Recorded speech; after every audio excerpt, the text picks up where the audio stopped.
Hi hello everyone. ప్రాంతీయ సినిమాలపై కొందరు జాతీయ స్థాయి నటులు కాస్త చిన్నచూపు చూస్తారు. ఇంకొంతమంది అయితే బాలీవుడ్ వెళ్ళగానే ప్రాంతీయ సినిమా ఏమి అంత స్థాయి ఉన్న సినిమాలు తీయలేదు, హిందీ సినిమానే నా మొదటి ప్రాధాన్యమని ఒక స్టేట్మెంట్ కూడా ఇస్తారు. కానీ అలా స్టేట్మెంట్లు ఇచ్చిన చాలామంది ఇప్పుడు బాహుబలి సినిమా విజయం చూసి తెలుగు సినిమాపై ఎక్కడలేని ప్రేమ గౌరవం చూపిస్తున్నారు. హీరోయిన్ రాధికా ఆప్టే తెలుగులో రక్త చరిత్ర, లెజెండ్ అనే సినిమాలలో హీరోయిన్గా చేసింది. ఒక పెద్ద హీరో నాతో అసభ్యంగా ప్రవర్తించాడని అప్పట్లో చెప్పి దుమారం లేపింది. కానీ ఇప్పుడు ఆమె మనసు మారిందంట.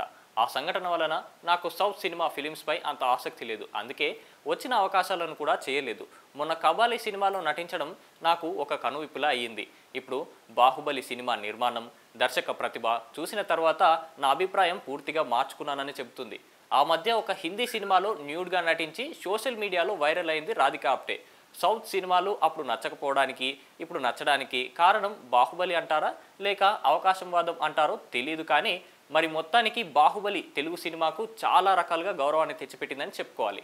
ఈ క్రెడిట్ అంతా మన జక్కన్నకే దక్కుతుంది. ఇక గతంలో తెలుగు సినిమా వేస్ట్ అని కామెంట్ చేసిన ఇలియానా, అలాగే తన స్థాయి ఆఫర్లు రావడం లేదని చెప్పిన తాప్సీ కూడా ఇప్పుడు తెలుగు ఈస్ గ్రేట్ అంటూ కామెంట్లు చేస్తున్నారు. ప్రభాస్ మా పాత కోస్టార్ అంటూ బాలీవుడ్లో బిల్డప్లు ఇచ్చుకుంటున్నారు. ఇది సంగతి. ఈ వీడియో మీకు నచ్చినట్లయితే లైక్ చేయండి, షేర్ చేయండి, కామెంట్ చేయండి, సబ్స్క్రైబ్ చేయండి. Thanks for watching. Like and subscribe Eagle Media Works.